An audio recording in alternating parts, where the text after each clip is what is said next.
गुरुर्ब्रह्मा गुरुर्विष्णुर् गुरुर्ब्रह्मा गुरुर्विष्णुर् गुरुर्देवो महेश्वरः गुरुर्देवो महेश्वरः गुरुसाक्षात् परब्रह्म गुरुसाक्षात् परब्रह्म तस्मै श्री गुरवे नमः तस्मै श्री गुरवे नमः।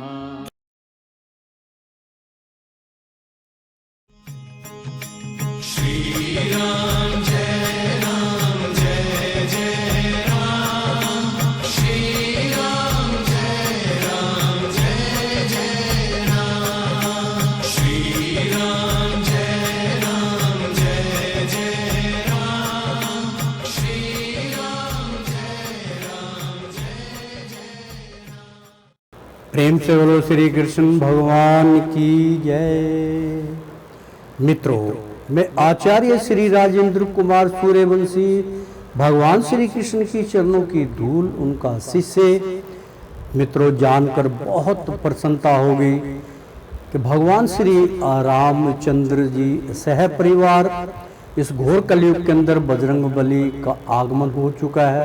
मित्रों, रामायण का यहाँ पर अमृतपान चल रहा है, संपूर्ण रामायण चल रही है। मित्रों, कुंभकर्ण मेघनाथ वध का यहाँ पर प्रसंग चल रहा है। मित्रों, तो एक बार प्रेम से बोलो सियापति रामचंद्र की जय। तो मित्रों, शुरू करते हैं आज का धारावाहिक कुंभकर्ण मेघनाथ वध।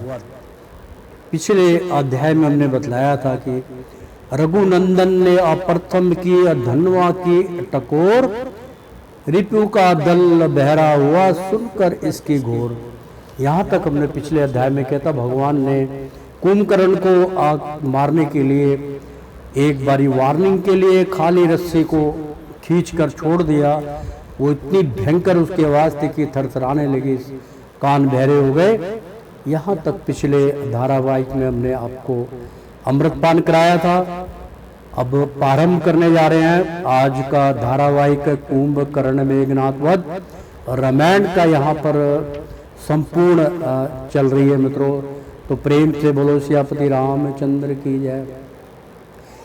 एक लखत तीर लाखों छोड़े अवह काल सरप सरहस्य धाये, यानी कि उसके तत्पश्चात एक लखत तीर लाखों छोड़े, यानी कि एक तीर मारने से लाखों तीर जो है वर्षा करने लगे। वह काल सर्प सहस्य धाये, और जो काल सर्प के समान जो तीव्र गति से वो तीर गए और संहार करने लगे। एक एक तीर से एक एक योद्धा मारा गया, दो दो मारे गए। तो उन महावीर योद्धाओं के सर काट काट मही पर छाए, और जो राक्षस गणी योद्धा थे उनके सिर कट कट के जमीन पे गिरने लगे। कटते हैं भुज सिर असुरों के जब राम जी बाण चलाते हैं। तो भगवान राम जब बाण चला रहे थे तो भुजाएं और असुरों के सर कट कट के जमीन पर गिर रहे थे। त्राही त्राही होने लगी। कितने ही योद्धाओं के तो 100 टुकड़े हो जाते हैं।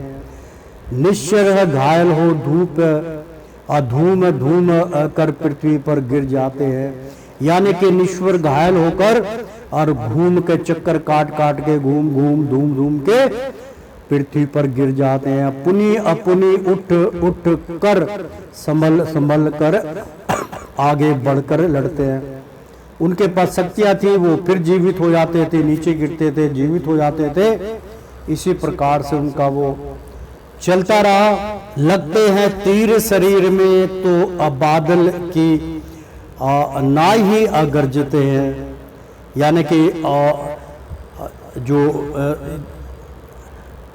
राक्षस गुणी जो राक्षस थे, रावण की जो सेना थी उनको वरदान था, वो मरते थे और फिर संभल के खड़े होके फिर लड़ने लग जाते थे। तो लगते हैं तीर शरीर में तो बादल की अनाई गरजते हैं। तो जब तीर शरीर में लगता तो बादल की तरह आवाज आती थी, गरजते थे। बहुतेरे कायर कठिन युद्ध दूर से देखकर बसते थे। यानी कि अब बहुतेरे ऐसे कायर थे युद्ध के अंदर, कठिन युद्ध को देखकर दूर से देखकर बसते हैं, और दूर से देख देख के उसको भाग जाते थे युद्ध का मैदान छोड़ के। बिन मुंडक के दंड अनेकों हो उठते और अखंड पहराते हैं। यानी कि बिन मुंड के अरुंड, यानी कि बिना मुंडी के भी अरुंड जो थे, राक्षस जो थे, वो खड़े हो जाते थे अनेकों। बिना मुंडी के भी वो लड़ने की क्षमता रखते थे, उठते और खड़ग प्रहारते, और उनके बाद जो तलवार खड़ग थी उससे बिना शीश के ही वो लड़ने लगे। बिन धड़ के सिर पकड़ो पकड़ो कोई मारो मार पुकारते हैं। यानी कि बिन धड़ के सिर पकड़ो, यानी कि बिना धड़ के सिर ही लड़ रहा है, आवाज लगा रहा है, कोई मारो मार पुकारते हैं। पल में खल संहार कर श्री रघुपति के बाण, लौटे घुसे तुरंत ही राम तूर्ण में आन। यानी कि पल में खल संहार कर सारे खल जो थे उनको मार गिराया। जो योद्धा थे, खलनायक थे, सबको वहां पर संहार किया, और श्री रघुपति के बाण ने तहलका मचा दिया। लौटे घुसे तुरंत ही राम तूर्ण में आन, और भगवान की राम की शरण में राक्षस गुणी भी आने लगे। उस कुंभकर्ण ने फिर अपने मन से इस तरह विचार किया, और कुंभकर्ण जो है सब कुछ देख के फिर अपने मन के अंदर उसने विचार किया, दम भर में मेरी सेना को इस रामचंद्र ने मार दिया। और जो सेना उनकी हिफाजत के लिए कुंभकर्ण के चारों तरफ आ गई थी, वो सारे के सारे मारे गए। मन में कुंभकर्ण सोच रहा।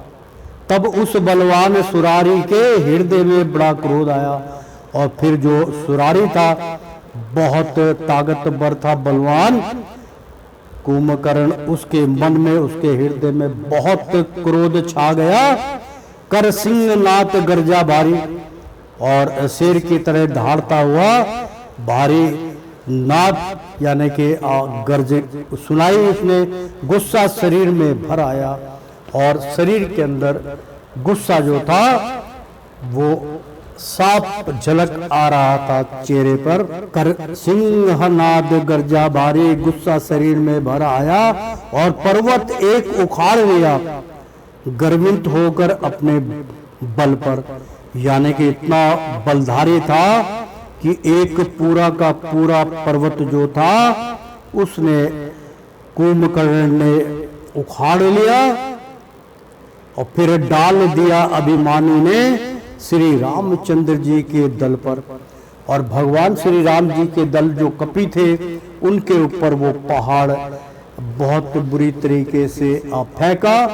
जब देखा पर्वत को आते एक बाण प्रभु ने मार दिया। फिर जब देखा कि अगर ये पर्वत मेरी सेना पे गिरेगा तो हजारों मेरी सेनाएं मारी जाएंगी, तो भगवान श्री रामचंद्र जी ने जब उस पर्वत को आते देखा तो एक बाण प्रभु ने मार दिया। इस प्रकार कर रज समान वह फिर पृथ्वी पर डाल दिया। यानी कि इस प्रकार रज समान यानी कि जिसे मिट्टी का होता है, मिट्टी के समान उसको चूरा चूरा करके वो फिर पृथ्वी के ऊपर बिखरा दिया। फिर अपने धनु को संधाना, फिर अपने धनुष को उसने निशाना लगाया, संधाना। अति क्रोध में भर रघुनंदन, और भगवान श्री रामचंद्र रघुनंदन को बहुत क्रोध आया, और क्रोध में अपने तीर को उन्होंने साध लिया। पहने कराल और कठिन भयंकर, छोड़े सर रघुनंदन ने। यानी कि पहने कराल बहुत पहने कठिन भयंकर जो तीर थे और छोड़े असर रघुनंदन ने, और अपने ऊपर से उस बाणों को छोड़ दिया। वह बाण निकलते जाते हैं करके प्रवेश उनके तन में। यानी कि वे बाण निकल जाते थे और करके प्रवेश उनके तन में। दामनी समाती है जैसे एक से निकल के दूजे घन में, यानी कि एक से निकल के फिर दूसरे मार के एक तीर से कई निशाने। उसके काले शरीर से अब खून के फुहारे चलते हैं, मानो कज्जल के पर्वत से गेरू के पनाले चलते हैं। यानी कि दामनी असमाती है, जैसे एक से निकल दूजे, क्योंकि दामनी जो होती है वो एक से निकल के दूसरे, दूसरे से निकल के तीसरे और दम नहीं भरती। उसी प्रकार से तीर भगवान के धनुष से निकल रहे थे और आर पार जा रहे थे, पता नहीं कितने राक्षसी गुण जो है उनके शिकार बने। तो उसके काले शरीर से अब खून के फुहारे चलते हैं। कुंभकर्ण के काले शरीर से फुहारे निकलने लगी, मानो कज्जल के पर्वत से गेरू के अपनाबे चलते हो। यानी कि गेरू लाल रंग का था, खून की तरह उनका रंग होता है, और काजल से वो ऐसे निकल रहे थे जैसे गेहूं के पनाले चल रहे हों, उनके तल नाले चल रहे हों। जब देखा बैरी विकल हुआ, तब दौड़ पड़े सब बानरगण। और जब वो देखा कि अब बैरी विकल हुआ और जो हमारा बैरी था वो बहुत विकल हो गया, बहुत क्रोधित हो गया, तब दौड़े पड़े सब बानरगण। और सारे बानर जो थे, जो हमारी रामचंद्र जी की सेना थी, वो सब वानरगण भागने लगे। उन सबको आते देखा तो हंस पड़ा निशाचर कुंभकर्ण। यानी कि वो सबको जब आते देखा तो हंस पड़ा निशाचर कुंभकर्ण। उनको आते देखा, दौड़ते हुए देखा, तो कुंभकर्ण बहुत जोर से हंस पड़ा। अब मरता है यह पटक पटक जिस बानर को भी पाता है। और बानरों को देखकर पटकने लगा। कुछ बानर भाग गए, कुछ इकट्ठे होके उसका मुकाबला करने के लिए कुंभकर्ण की ओर गए थे। उनको पटक पटक के बानर को पाता था। रावण की दुहाई देता था, भाई की जीत मानता था। यानी कि रावण की दुहाई देता था, भाई की जीत मनाता था। उस कठिन मार को सह न सके, घबरा कर वानर भागते हैं। भेड़ों के दल जंगल में जू भेड़िया को लग कर डरते हैं। यानी कि जंगल में भेड़िया अगर आ जाए तो जो बकरी होती है, जानवर छोटे होते हैं, वो डर के मारे भागने लगते हैं। इसी प्रकार से जो वानर दल उसको देख के अब भागने लगे कुंभकर्ण को। पड़ा चह कपि देश में कुंभकर्ण सा काल। यानी कि जो कपि देश था, जो कपियों का जो गढ़ माना जाता था, वहां पर कुंभकर्ण सा कि भाई कुंभकर्ण काल बल के वहां पर आ गया। तो कृपा रूप घन राम जी कृपा करी तत्काल। फिर भगवान श्री रामचंद्र जी ने अपनी कृपा दिखाई। करुणा निधि ने कपि की करुणा करी प्रमाण। यानी कि करुणा निधि भगवान श्री रामचंद्र जी ने कपियों की करुणा करी और उनकी रक्षा करके उनके ऊपर आशीर्वाद प्रमाण दिया, आशीर्वाद दिया। उठकर चले संहारते तूण सरासन बाण। यानी कि उठकर चले असंहारते अतूण सरासन बाण। फिर धाराशाही करने के लिए बाण उठा लिए और चल पड़े। साथ साथ सेना चली, फिर सेना साथ के साथ चली। आगे दीन दयाल भगवान आगे आगे और सेना पीछे पीछे। तान धनुष को स्वर्ण तक 100 सर तजे कराल। यानी कि धनुष को तान लिया और स्वर्ण तक, यानी कि जहां तक उसका अंत नहीं है वहां तक, लंका तक, यानी कि उसको प्रहार करने के लिए सर तजे कराल और बिल्कुल तानातानी कर ली। तो उस कुंभकर्ण के दृढ़ तन में रघुवीर के तीर समाये सब। और कुंभकर्ण के शरीर के अंदर सारे तीर समा गए। वह गिरा संभल कर उसी जगह पृथ्वी पहाड़ धराया सब। यानी कि उसी जगह पे जहां पे उसने पहाड़ उखाड़ा था वहां पर वो थर्राए सब। यानी कि वह गिरा संभल कर उसी जगह पृथ्वी पहाड़ थर्राए सब। यानी कि जब उसको तीर लग रहा था और वो गिर के संभल रहा था, लड़खड़ा रहा था कुंभकर्ण, तो पृथ्वी जैसे भी हिलने लगी थी, पेड़ वृक्ष गिरने लगे थे। तो गुस्से में भरकर उसने फिर एक भारी सैल उखाड़ लिया। उसके बाद एक बहुत बड़ा वृक्ष जो था वो उखाड़ लिया। एक बाण मारकर वही प्रभु ने भुजा को उसको काट दिया। और जिस भुजा से उसने उसको सैल को उठाया था उस सैल पर्वत जिसमें हजारों पेड़ लगे हुए थे उठा के मारने के लिए जैसे तैयार हुआ, भगवान श्री रामचंद्र जी ने मौका ना गवाते हुए और बाण मारकर वहीं प्रभु ने भुजा को उसको काट दिया। एक भुजा उसकी काट डाली बाणों से, दूसरे हाथ में ले पहाड़ धाया फिर वह प्रभु के ऊपर, यानी कि एक हाथ तो उसका टूट के गिर पड़ा, कट के गिर पड़ा, दूसरे हाथ में ले पहाड़, फिर एक हाथ में पहाड़ उठाया धाया और पहाड़ उठाकर फिर वह प्रभु के ऊपर मारने लगा। रघुनंदन ने दूसरी भुजा काटी जाए पड़े भू पर, यानी कि फिर भगवान श्री रामचंद्र जी ने उसकी दूसरी भुजा को भी तीर से मार के भुजा काट डाली, दूसरी भुजा भी जमीन पे गिरी। जब उसकी भुजा गिरी तो पता नहीं कितने जो योद्धा थे उसकी भुजा के अंदर दब के मर गए, इतना भयंकर उनका भुजा थी। दोनों भुजाओं के कटने से वह प्रतीत कैसा होता है, मंद्राचल पर्वत पंख बिना शोभा युक्त जैसा होता है। यानी कि यहाँ पर जो मंद्राचल पर्वत था, मंद्राचल पर्वत जिससे जो है समुंदर मथन हुआ था मित्रों, मंद्राचल जो था मंद्रा यानी कि उसको मथा गया था समुंदर को, और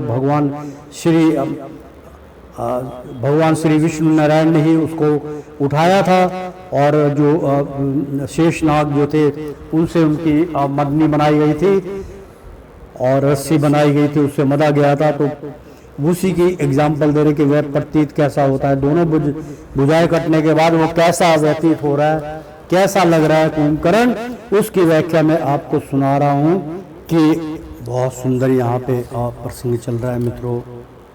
प्रेम से बोलो सियापति रामचंद्र की जय। मित्रों कई बारी विराम के लिए मैं क्षमा चाहता हूँ, क्योंकि मित्रों मैं ध्यान में चला जाता हूँ तो मैं अपनी दिव्य दृष्टि मुझे परमात्मा थोड़ी सी दे देते हैं, तो मैं अपने दिव्य दृष्टि से जब वो देखता हूँ तो मैं बहुत भयंकर जो स्थिति होती है मैं आप तक उसको बतलाता हूँ मित्रों। तो मित्रों गुस्से में भरकर उसने फिर एक भारी सैल उखाड़ लिया, एक बाण मारकर वहीं प्रभु ने भुजा को उसकी काट दिया और दूसरी भुजा भी उसकी काट दी गई। दूसरे हाथ में ले पहाड़ धाया फिर वह प्रभु के ऊपर, रघुनंदन ने दूसरी भुजा काटी जाए पड़ी भू पर, और पृथ्वी पे दूसरी भुजा भी गिर गई।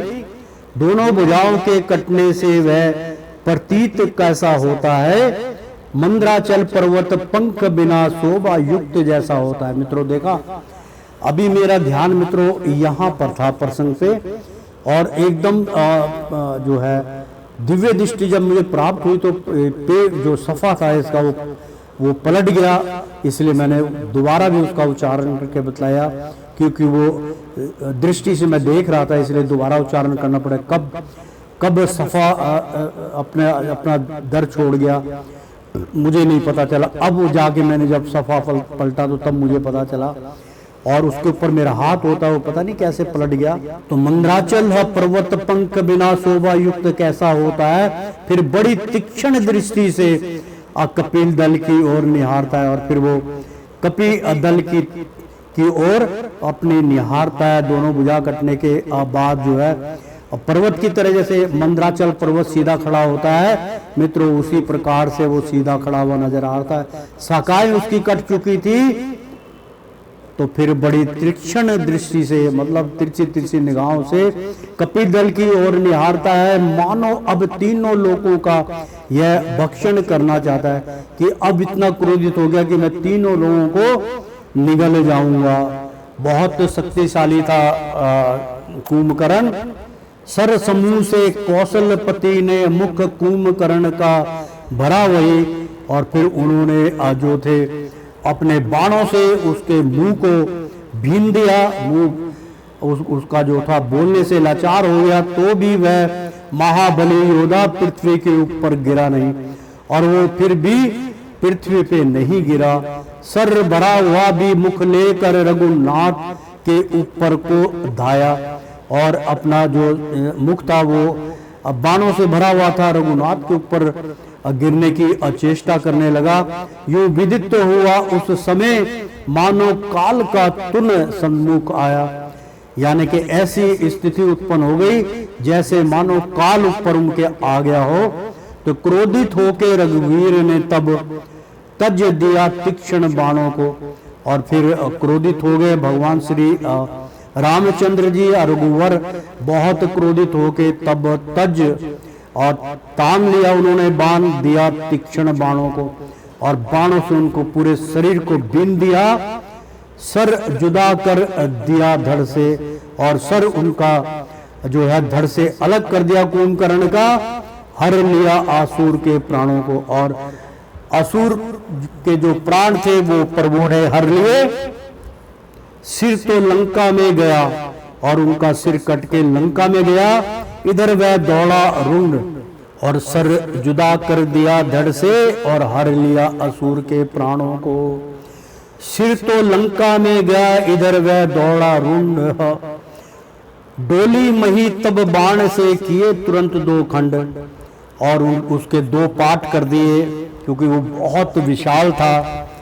उसके सिर जो था वो तो लंका में गिरा, और धड़ जो था डोली मही यानी कि जो उसका शरीर था उसके दो टुकड़े किए।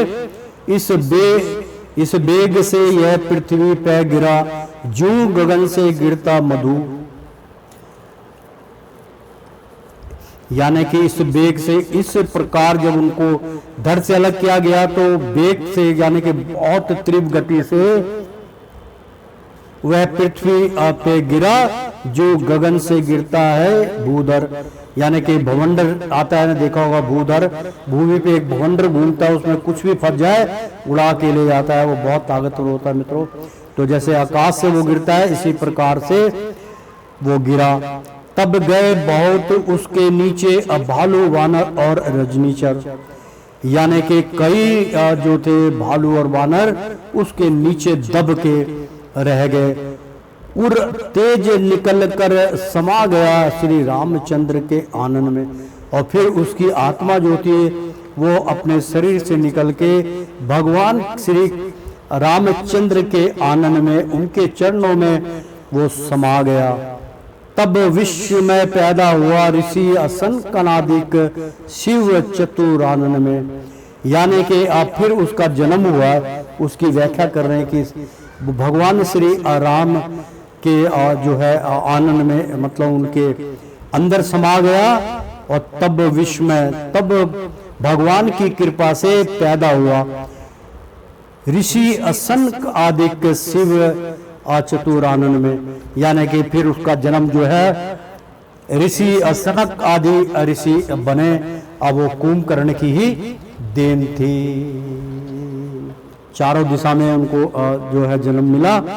तो इन महाअधम्य निशरों को जो देखा सद्गति प्राप्त हुई, बिन जप तप ज्ञान वे यज्ञ किए यह सहज में मुक्ति प्राप्त हुई, कि बिना यज्ञ किए बिना ही कोई यत्न किए उनको जो है गति प्राप्त हुई, सद्गति प्राप्त हुई, क्योंकि भगवान के हाथों वो मारे गए, भगवान के हाथों उनकी मृत्यु हुई, तो वो सद्गति को प्राप्त हो गए। बिन जप तप ज्ञान ना यज्ञ, ना उन्होंने जप किया ना तप किया, ना उनके पास ज्ञान था, ना उन्होंने कोई यज्ञ किए, यह सहज ही मुक्ति प्राप्त हो गई भगवान श्री राम की शरणों में आने में। सुरगण आकाश में अशोभित हो जय की धुंद भी बजाते हैं, यानी कि असुरगण आकाश में शोभित हो जय की दंड भी बजाते हैं, यानी कि आकाश में असुरगण यानी कि देवता गण शोभित होके प्रसन्न होके कि एक इतना बड़ा राक्षस जो मारा गया, देह संस्कार हुआ उसका, और उसके धुंधवी यानी कि लंबी लंबी धुंधवी बाजे जो थे जो हिमालय में, और जो है यानी कि मित्रों धुंधवी की पहले भी मैंने आपको बतलाया था कि हिमाचल जो है, तो हिमाचल समझ लो हिमालय में आता है इसलिए हिमाचल बोलते हैं। हिमाचल में आज भी इसकी प्रथा है, धुंधवी बजाते हैं, वहाँ लंबे लंबे से साज होते हैं, आगे दुतरू लगा होता है, उस तरीके से वो बजाते हैं, वो ऊपर का साज है इसलिए उसको मानते हैं, और देवता गण उसको बजा के प्रसन्नता उत्पन्न की है। भगवान की जो योद्धा थे उनके ऊपर, परमात्मा के ऊपर उन्होंने फूलों की वर्षा की और कह जय जय जय हो अप्रसन्न प्रभु पर प्रसन्न बरसाते हैं। प्रसन्न यानी कि बहुत खुशबूदार फूलों की वर्षा करते हैं। स्तुति करके देवता सकल अपने अपने गृह को धाए, और स्तुति करके वो सब अपने अपने स्वर्ग लोक में अपने घर को वापस चले गए। तब वीणा पर हरि गुण, यानी कि वीणा बजाते हुए हरि गुण गाते हर साते नारद मुनि आए। फिर नारायण नारायण करते करते हरि गुण गाते हुए हर साते, मतलब दुनिया में उनका नाम लेते हुए नारद मुनि आए। बहुत सुंदर यहाँ पर कुंभकर्ण मेघनाद वध चल रहा है मित्रों। वह सुघर वीरता युक्त वेश प्रभु का मुनि के मन को भाया, और जो थे वीरता देखकर जो हमारे नारद मुनि जो थे, महर्षि नारद, बहुत जो थी उनकी वह आप सुघर वीरता युक्त वेश, यानी कि उनकी ऐसी बहादुरी देखकर प्रभु का मुनि के मन को भाया, और प्रभु का ऐसा वेश देख के नारद जी का मन भर आया, अब प्रसन्न हो गए। 10 कंद सूर को शीघ्र हनो, और कहने लगे कि जो 10 कंद है यानी कि रावण है, शीघ्र हनो, उनकी भी शीघ्र ही उनका भी हनन कर दो। यूं कह के गए श्री मुनि राय, और ऐसा कहकर नारद मुनि वहां से अंतर ध्यान हुए। तो कुंभकर्ण को याद कर रावण अति बिल खाए, और कुंभकर्ण भाई को याद कर करके रावण बहुत बिलकने लगा, रोने लगा, हाय हाय करने लगा। शीश हृदय से भ्रात का बारंबार लगाए, और उनका शीश पकड़ के बार बार अपनी छाती से लगाता रहा। बल और तेज बखान कर रुदन कर हो नारी, यानी कि बल का इस्तेमाल और तेज बखान कर आवाज जोर जोर से रोने लगा। बखान मतलब बहुत जोर जोर से बखानने लग गया, और रुदन कर ही नारी, यानी कि नारियों की तरह रुदन रोने लग गया, जैसे औरतें रोती हैं बिलक बिलक के। तो बिकल होए असिर घूना गिर मही पर खाए पछाड़, और बिकल होकर बहुत तड़प तड़प कर सिर धून, और वो जो 10 शीशनाथ थे रावण जो है बार बार मही पर खाए पछाड़, और वहीं पर गिर रहे थे बार बार। तभी आ पहुंचा वह इंद्रजीत घननाद, यानी कि उसी वक्त जब पिता को देखा कि मेरे पिता जो है बहुत व्याकुलता में फंस गए हैं, तो वहां पर उपस्थित हुआ उनका पुत्र इंद्रजीत। घननाद देता हुआ ललकारता हुआ पिताश्री, क्योंकि उनकी आवाज बुलंद थी, बादलों की तरह थे। इंद्र को जीतने वाला, इसलिए उनका नाम था इंद्रजीत। तो बोला किस कारण पिता करते आप विषाद, यानी कि अपने पिता को बोला, पिता किस कारण आप चिंता करते हो, क्यों इतना पिशाद करते हो, क्यों इतने परेशान हो, क्या करूं अब बढ़ाई अब तात, कल बल अपना दिखलाऊंगा।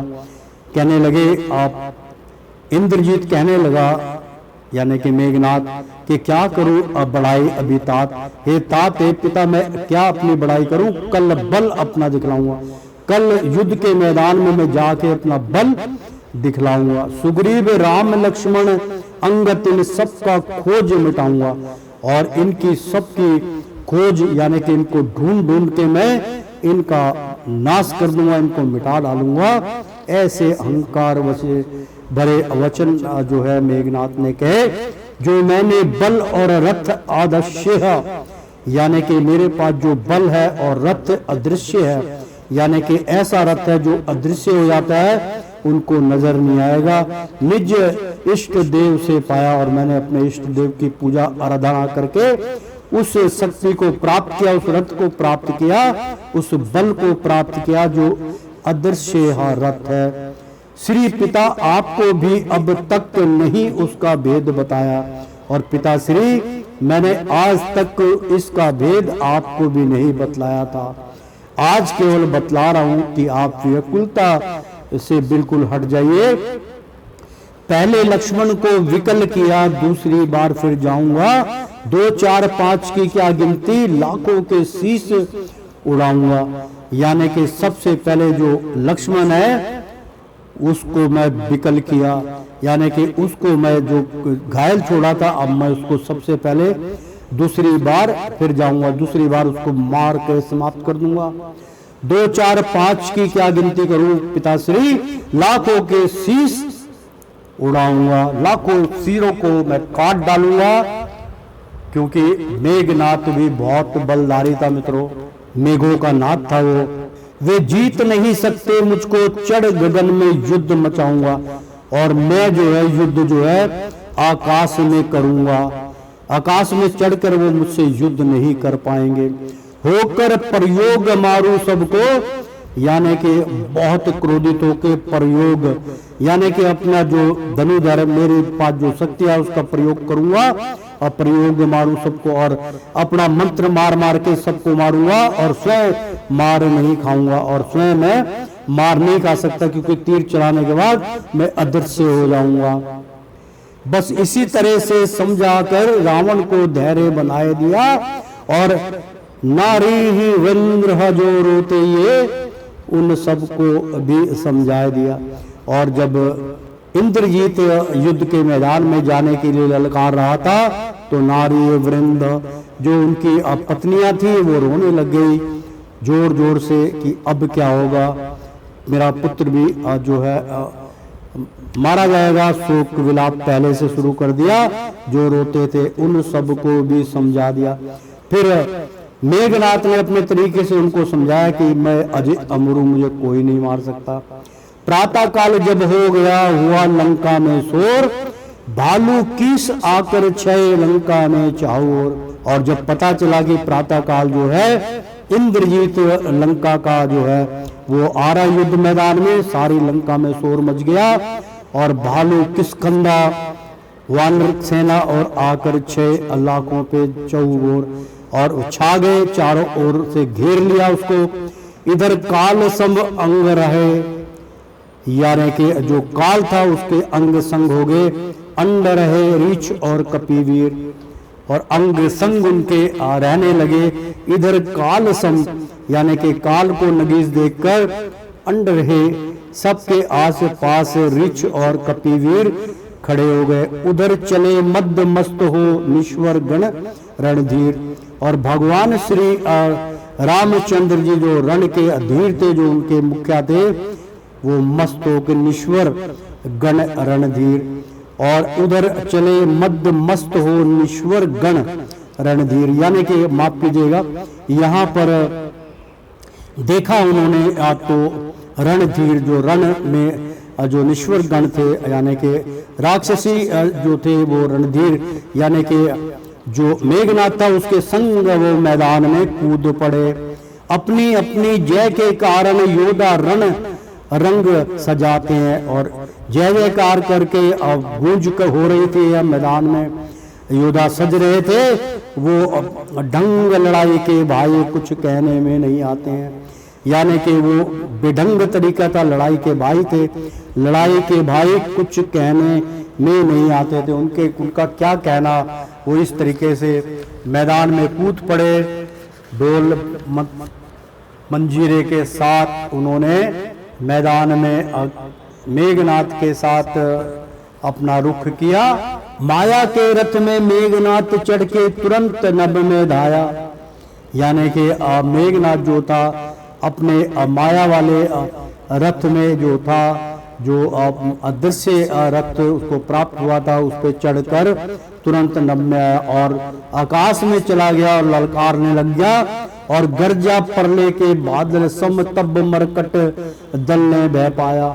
और उसके बाद जब आकाश में चढ़ के वो गर्जा परले के बादल, क्योंकि परले काल आ रहा है, ऐसे बादल से वो गर्जा, तब मरकट दल ने बह पाया। और सारे जमीन के जो दल थे वो सारे घबराने लग गए, और घबरा कर भय उनके अंदर पैदा हो गया। असंख्य कपि कटक पर वर्षा ये हथियार, और असंख्य बेगिनती के जो कपि सेना थी उनके ऊपर कटक वार किया। हर साहे हथियार, मतलब ऐसे हर हथियारों की वर्षा की कि जो असंख्य कपि थे वो कट कट के गिरने लगे। और तोमर मुगदर सर परेग उपल आदि तलवार, यानी कि तोमर जो सुगधर सर परेग, यानी कि ये हथियारों के नाम है। मतलब तोमर होता बहुत शक्तिशाली, जिसकी आगे भाला समझ लो नोक होती है, उसको तोमर कहते हैं।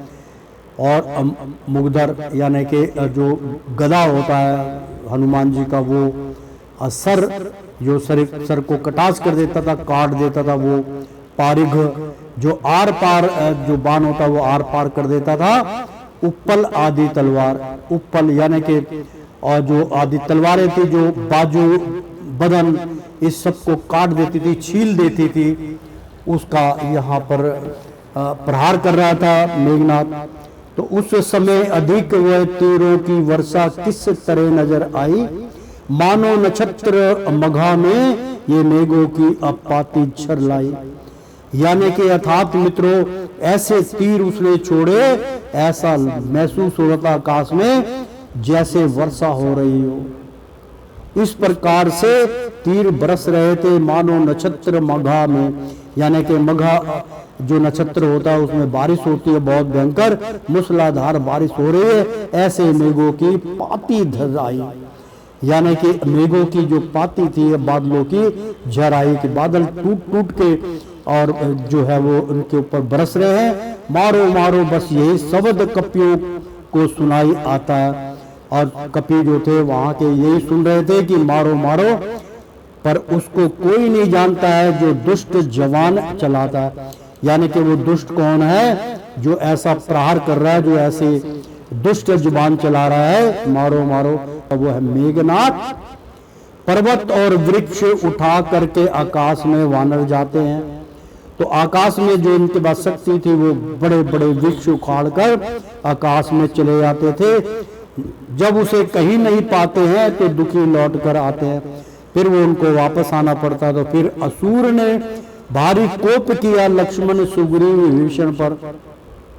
तो जो असुर थे इंद्रजीत जो थे, भारी कोप यानी कि बहुत क्रोधित होकर लक्ष्मण सुग्रीव विभीषण पर वार करने की ठान ली। और सर मार मार कर ईश्वर ने कर दिए सभी के तन जर्जर, और अपने सिर से मार मार के टक्कर मार मार के यानी कि राक्षसों को छोड़ा उन्होंने सर से टक्कर मार मार के।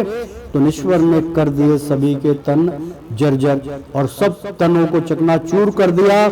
गव गवाजक मारुति सुन अंगत मुकुंद मन अंध केसरी नल, यानी कि गव गवागह यानी कि जो उनके रक्षागणी थे, गवाग्य थे, जो उनके नारेबाजी करने वाले थे। तो मारुत सुन यानी कि हनुमान जी ने जब सुना, अंगत ने सुना, और कुमुद मयंद केसरी नल, और केसरी ने सुना, मयंद ने सुना, नल और नील ने सुना। तो उस मेघनाद की मार से बस हो गया कि शब्दल सकल विकल, यानी कि उस मेघनाद की मार से उस मेघनाद ने ऐसे ऐसे प्रहार किए, हो गया किस दल यानी किशनंदन दल जो था सकल विकल, यानी कि उनकी शकल बिल्कुल विकराल हो गई, बदल गई, चोटें खाए लग रहे थे, घायल हो गए थे। अब युद्ध श्री रघुनंदन से करने को दुष्ट आया तनकर। और फिर पराजय करने के बाद, योद्धाओं को डराने के बाद, अब युद्ध श्री रघु, अब भगवान श्री रामचंद्र से युद्ध करने के लिए दुष्ट आया तनकर। और दुष्ट जो है उनके सामने तनातन होकर खड़ा हो गया। जो सर छोड़े वह डर से छोड़े वह डसने लगे, सब अंग में काल भुजंग बनकर, यानी कि जो सर छोड़े वह जो भी उसने छोड़ा डसने लगे, यानी कि सरप छोड़े और डसने लगे सब अंग में काल भुजंग बनकर, यानी कि काले नाग की तरह उसके ऊपर प्रहार करने लगे। नित अनंत और एक रस अविकारी रघुराज सो निज इच्छा से बंधे नाग फांस में आज।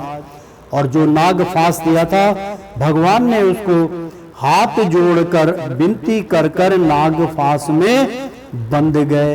तो नित्य आनंद और एक रस अविकारी, क्योंकि वो मिथ्या नहीं जान कि भगवान शिव की शक्ति जो मिथ्या नहीं जाएगी, इसलिए उनका मान सम्मान करने के लिए नित्य आनंद और एक रस अविकारी रघुराज, यानी कि जो अनंत है, जो भगवान विष्णु थे और जो भगवान राम थे एक ही थे, और उनका जो अंश कहते हैं भगवान शिव एकम एक ही थे, एक रस दोनों एक ही थे। उनकी मान सम्मान करने के लिए अविकारी रघुराज, जो कार्य करने वाले थे रघुराज, सो निज इच्छा से बने, अपनी स्वयं इच्छा से वो नाग फांस में बंध गए। नाग फांस में आज बंध गए। तो मेघनाथ ने आज क्षणक में कटक किया बेहाल, और उसके बाद मेघनाथ ने क्षणक में कटक किया बेहाल।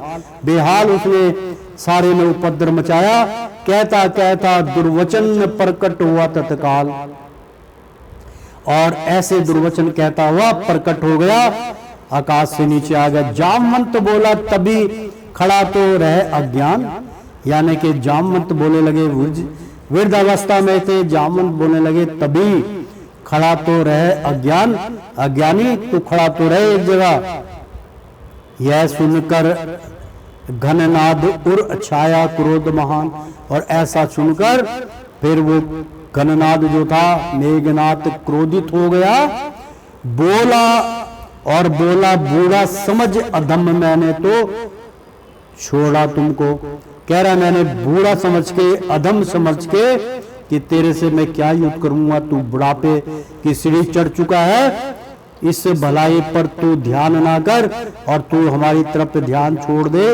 उल्टा धमकाता है मुझको, यानी कि जो जामवंत थे, जो सबसे समझदार थे, वृद्ध अवस्था में थे, उसको जब उसने ऐसा बोला कि तू बुढ़ा समझ के तेरे को मैंने छोड़ दिया, तो उसके जवाब में जो है जामवंत ने जवाब देते हुए कहा कि इस भलाई पर तू ध्यान ना कर। कह रहे जो तू मुझे बुढ़ा कह रहा है इस पे तू ध्यान ना कर, उल्टा धमकाता है मुझको। एक तो गलती करता, उल्टा तू मुझे धमका रहा है, तेरी धमकाने में मैं नहीं आऊंगा।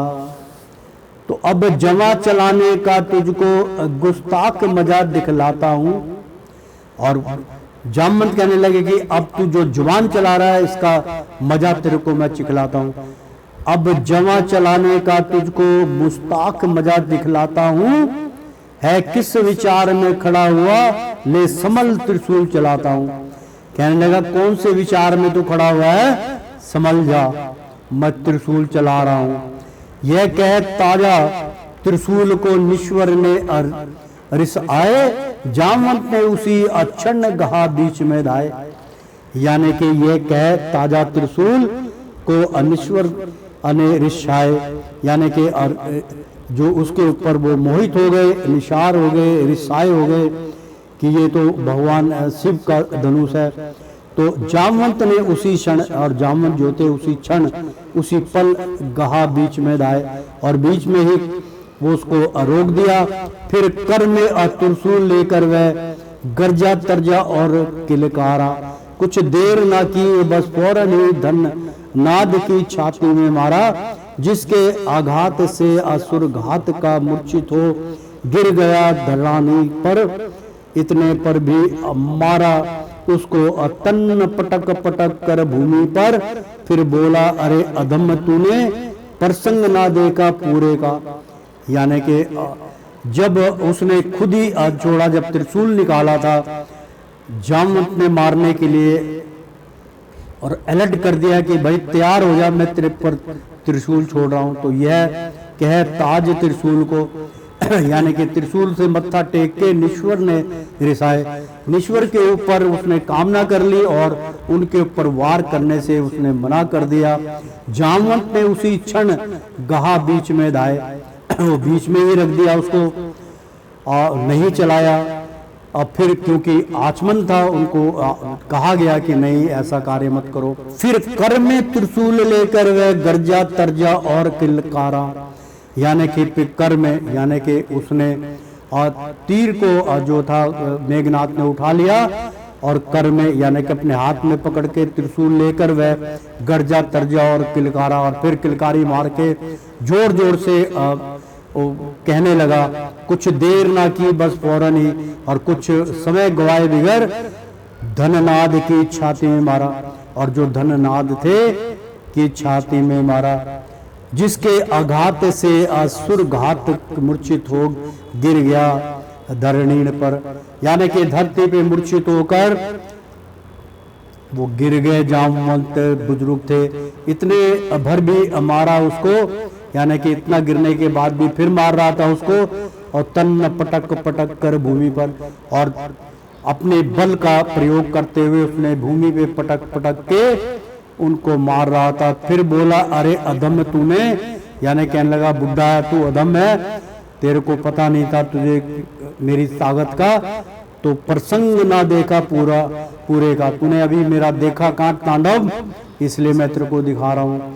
अब आंख खोल कर देख जरा, अब आंखें खोल ले और देख मेरे बल को, बल और पराक्रम बूढ़े का। यानी कि इस पे जवाब देते हुए जामवंत जो थे वो अपनी आंखें खोल कर बोले, अब आंख खोल कर देख जरा, और उसको कहने लगे कि अब आंख खोल कर तू देख बल और पराक्रम बूढ़े का। अब मैं बूढ़ा हूं ना, मेरा भी पराक्रम तू देख ले। मर सका नहीं बरदानी ये, यानी कि अब मेरे को तू मार नहीं सका, ये मेरे को वरदान है। हर चंद मरना चाहते थे और हर पल में मरना चाहता था, फिर भी तू नहीं मार सका, तूने पूरी कोशिश करी, हो सका नहीं जी लेकर ये झगड़ा निवारण चाहते थे, इसलिए मैंने तेरे को छोड़ा कि मैं झगड़े का निवारण करना चाहता था।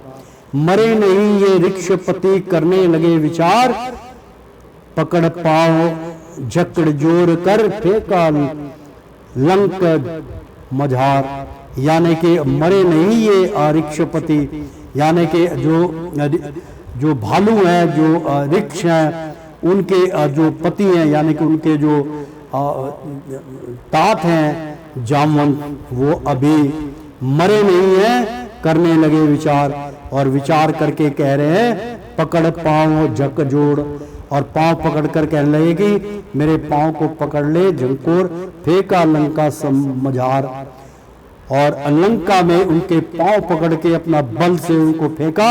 उधर पठाए गरुड़ जी नारद मुनि ने जाए, और उस तरफ जो थे झंझोर करके गुस्से में आके मेघनाथ को उन्होंने एक झटके में फेंक दिया था लंका मझार, लंका के बीच में जाके गिरे राक्षस गुणी। तो उधर पठाए गरुड़ जी, और गरुड़ जी जो थे वो पधार गए, नारद मुनि ने जाए, नारद मुनि ने जाके कहा कि उनको नाग पाश में बांध दिया गया है, गरुड़ जी आप चलिए सहायता के लिए।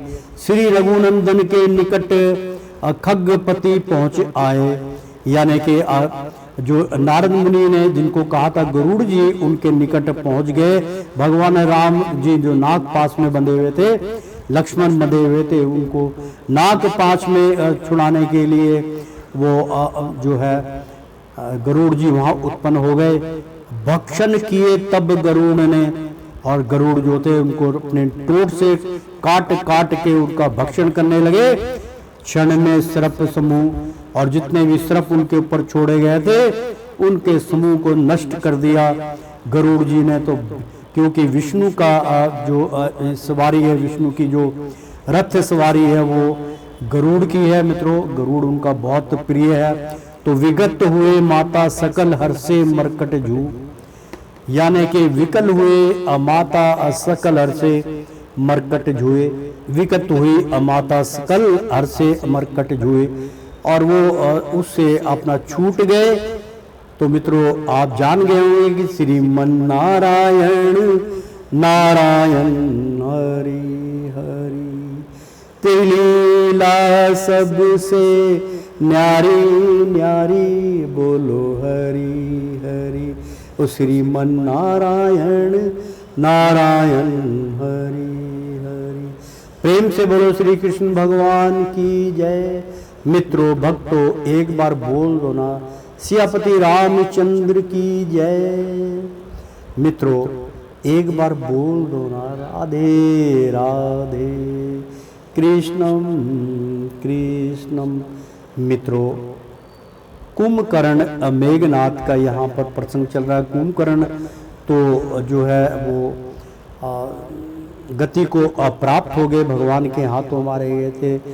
तो अब भक्ष किए तब गरुड़ ने, गरुड़ जो था वो नाग पास में बंधे हुए थे, सारों का भक्षण करने लगे गरुड़ जो क्षण में सर्प समूह, और क्षण भर में कुछ ही मिनटों में उनके समूह को उन्होंने अपना खाजा बनाया, छुड़ा दिया। तो विगत हुए और उससे बिल्कुल छूट गए, विगत हुए माता सकल, और कृपा से, माँ की कृपा से वो छूट गए। उसे हर्ष से मरकट जू, और जो बहुत हर्ष से वो देखने लगे, और वो मरकट यानी कि पृथ्वी पर जो है जो जमघट लगा था, उससे भगवान श्री रामचंद्र और उनकी सेना छूट गई।